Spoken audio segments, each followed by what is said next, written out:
This is the last TV show I wanted to watch on Disney Plus before I did not renew my subscription. I'm paying 140 a year for watching nothing. I don't watch the Star Wars shows. I really watch the Marvel Universe shows because the Marvel Universe is kind of going down the freaking drain. But yeah, you're like, oh, what about the no ads? No. Or what about the ads? No. No. I don't want to watch commercials. No. No.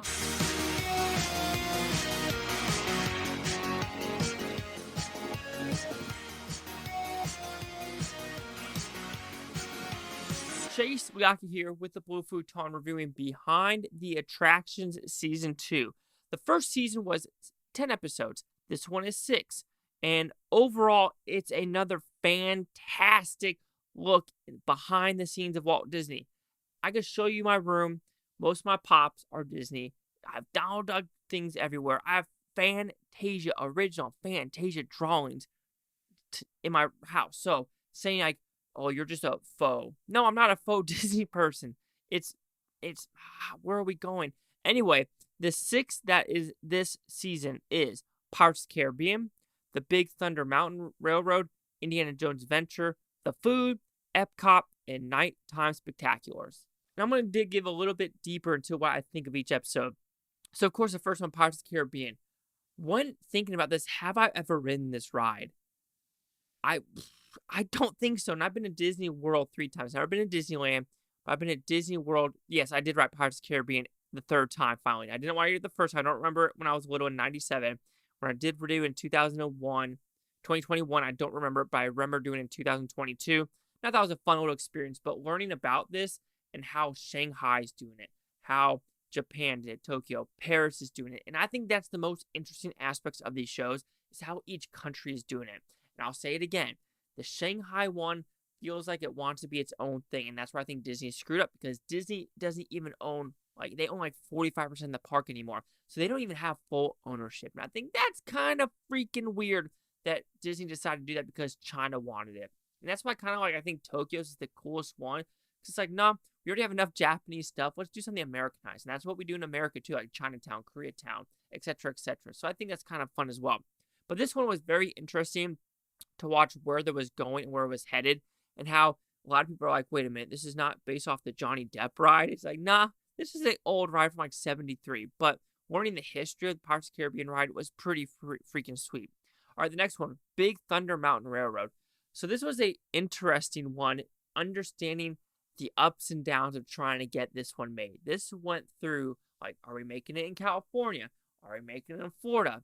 Is it going to be Space Mountain? Is it going to be this? Is it going to be that? And I think this one was the most interesting one because this wasn't really based off properties. So yes, and I think it's where Disney World and Land are kind of screwing up.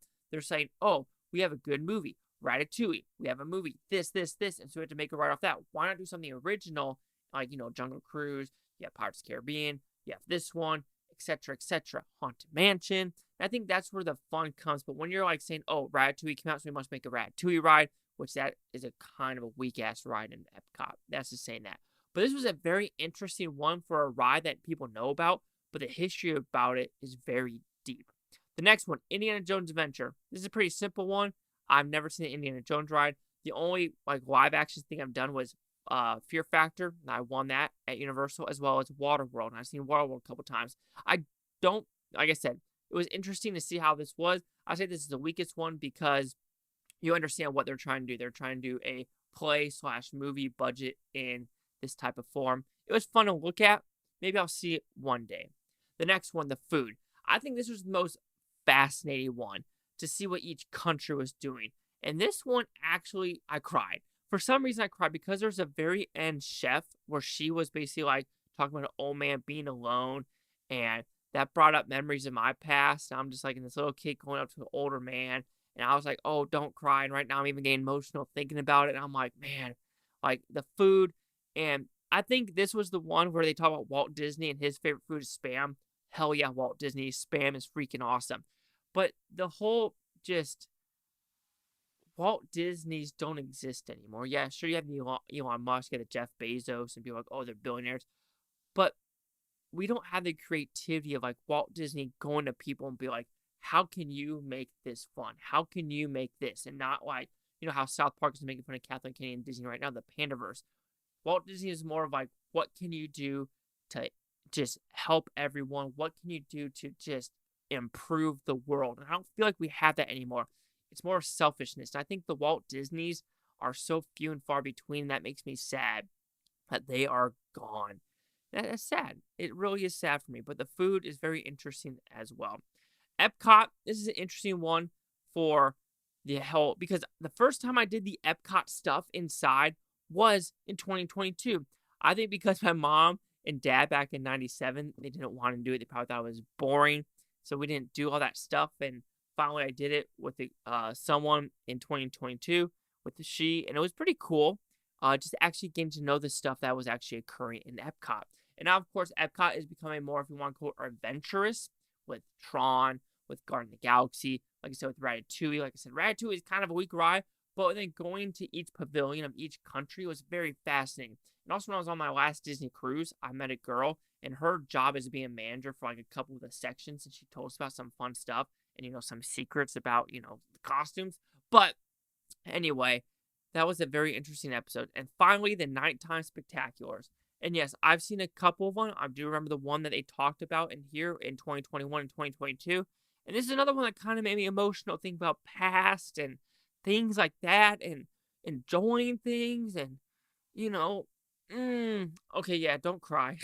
I don't know why. It makes me emotional just thinking about, how Walt Disney is all about making people happy and, and that's why I was like, I've always wanted to work for Disney just because and that sounds kind of silly, but like, I would think if I had a dream job, like, I know it sounds silly, be behind the Goofy mask or the Donald Duck mask. I know not the size, I'd be the size for the Goofy mask, but to see everyone happy.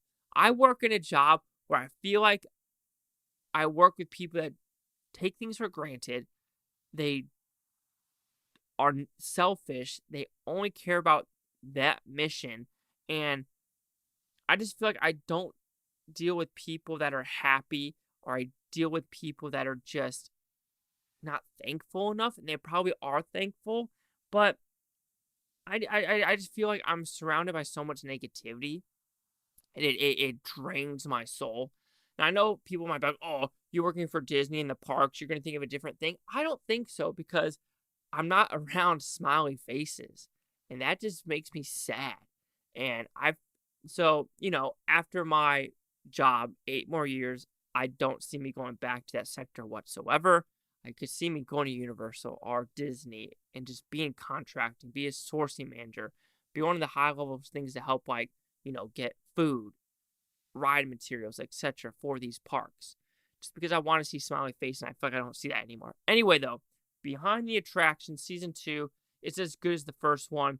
Like I said, the weakest one was the Indiana Jones Adventures. That's why there's probably only 6 of them. But I recommend this if you want to know the history of Walt Disney, which I always, always do. So Behind the Attraction Season 2 will receive a 4.5 out of 5 with Futon. This goes at 90%. So see the critics' news scores gave this one. All right, we have nothing for the critics and nothing for the audience score just yet. So like I said, just came out, I think, November 1st. So anyway, 90%.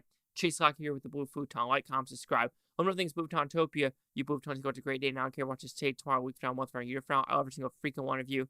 And yeah.